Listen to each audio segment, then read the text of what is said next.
Donald Trump has taken a lot of action in his first few days here as president. So I know a lot of people saying, well, what actions? Let's give you the top three. They've been trending all day, and people are, of course, furious, which we love. Number one, Donald Trump today has stated that he is going forward on building that wall. Remember that promise? So if you don't get an actual check, the Mexican government for $8 or $10 or $12 billion, whatever it will cost, how are you going to make them pay for the wall? I will, and the wall just got 10 feet taller, believe me. Today was a good day.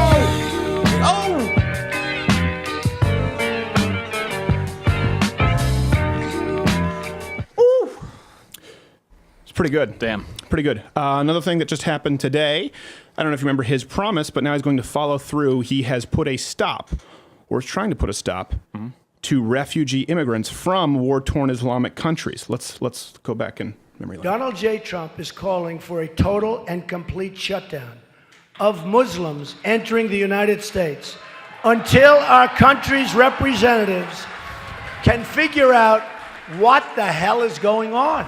Today was a good day.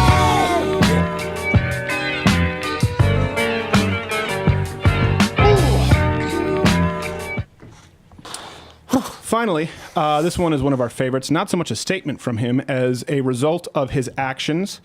For the first time in recorded history, the Dow Jones, well, let's run the news clip. This is an altitude where the New York Stock Exchange has never been before.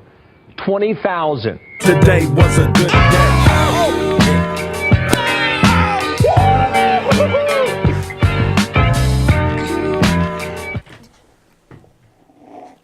You know what? You know what? It looks like I peed myself. You know what? Today was Yeah!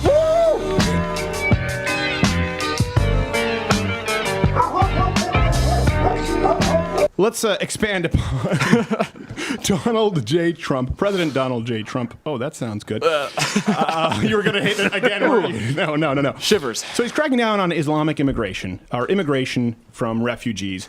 And people are really mad, saying this is hateful. Well, 7 Islamic countries are included here. Syria, Iraq, Iran, Libya, Yemen, and Somalia, Sudan. Places that harbor terrorists. In fact, so a lot of people are saying, well, this is hateful. How could he do this? Well, let me take a stab at it. Here's some stats from German police commissions on their crimes. So let's go right here. The first stat, there we go, Not Jared has it up. Those are all the murders occurring in Germany by nationality. Is there a theme going on there? Is there a theme going on? Look at that. It is startling. Let's bring up the second stat when it comes to the rape. Now, I know what you're thinking. That looks a lot like the murder graph. It does. One would say there might almost be a correlation. It might be a correlation. Entirely from Islamic countries. We've known about Cologne, where there are thousands of sexual assaults. Sweden, now the rape capital of the West, where they've tried this policy. They've been taking in refugees for a very long time. We've been talking about this. The gang rapes that, of course, occurred in Germany. What else do we have? But we're talking about Sweden. Austria saw so much refugee crime that it actually was the single biggest influencer in their election. Reuters has reported 69,000 crimes from refugees just in the first 3 months of 2016.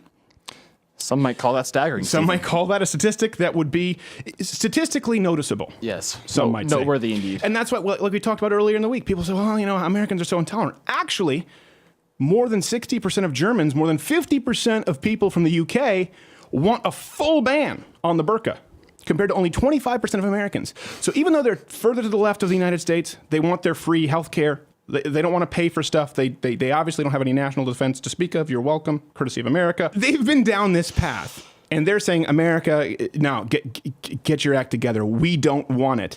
And for some reason, leftists in the United States, perhaps because they're unable to hear through their pussy hats, are unable to heed their warnings. They are well insulated, Stephen.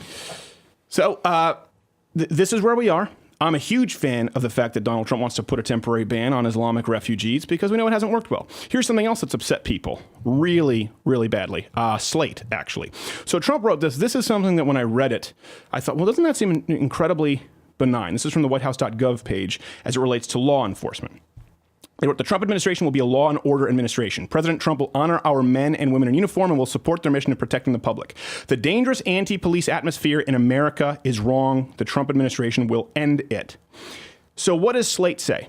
Slate, they have an article here where they say Donald Trump is going after Black Lives Matter, going after Black America, which we'll get to in a second. Because I think that's an unbelievable admission that they're not entirely aware of. Yeah. The part that they wrote about in Slate that really upset them was, our job is not to make life more comfortable for the rioter, the looter, or the violent disruptor. They said our job is to make life more comfortable, safer for the senior citizen waiting for a bus, the mom taking her daughter to school. I shared this thought. It was very thoughtfully written, beautifully written. Slate saw that and said to the Black Lives Matter movement, this makes it clear to the Black Lives Matter movement, you are not welcome in Trump's America. Hold on a second.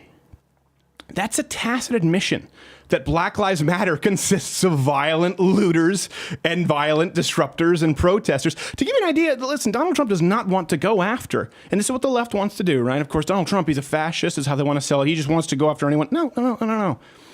There were about 250, could be about 230, I don't have it offhand, arrests, and they might even do up to 10 years from inauguration protests, right?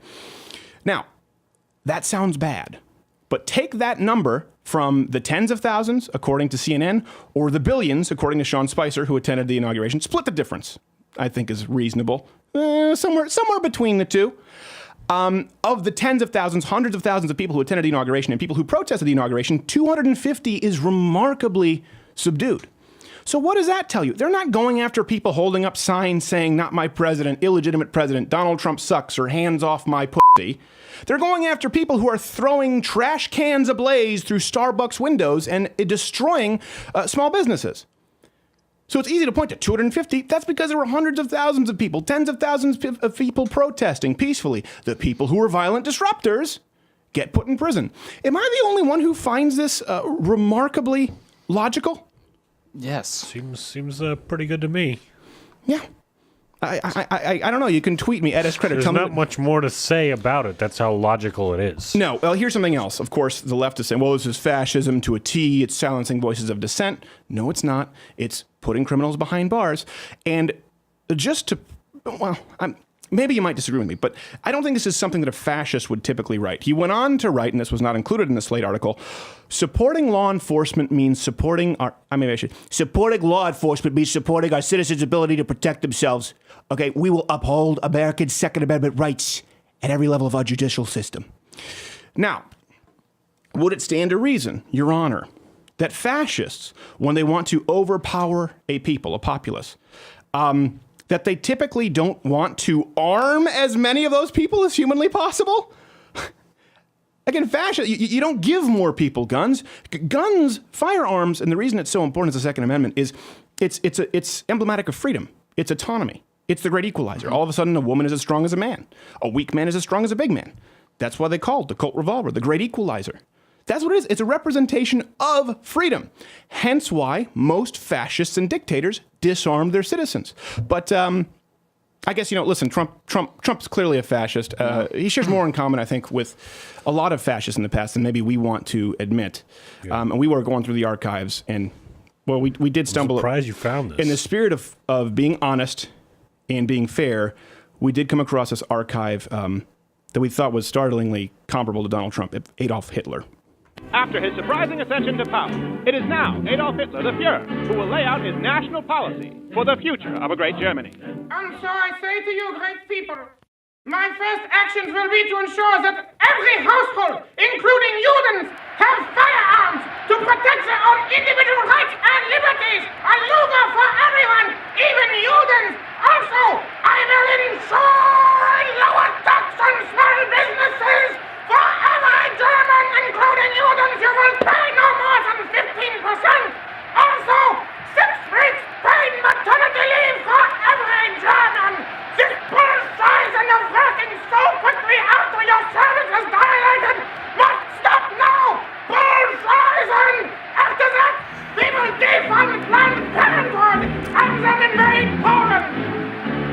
Hey, if you like this video, subscribe by clicking the button that says subscribe. If you're not aware of it now, there's no way you're learning the internet at this point. I'm not going to help you. But this was clipped from my daily show, available exclusively to louderwithcrowder.com/mugclub members. If you're student, military, or veteran, enter in that promo code. It's less than $6 a month, and you get daily content. No more clips, plus this hand-etched mug. Oh, when I feel it, I got a chill like on the inside.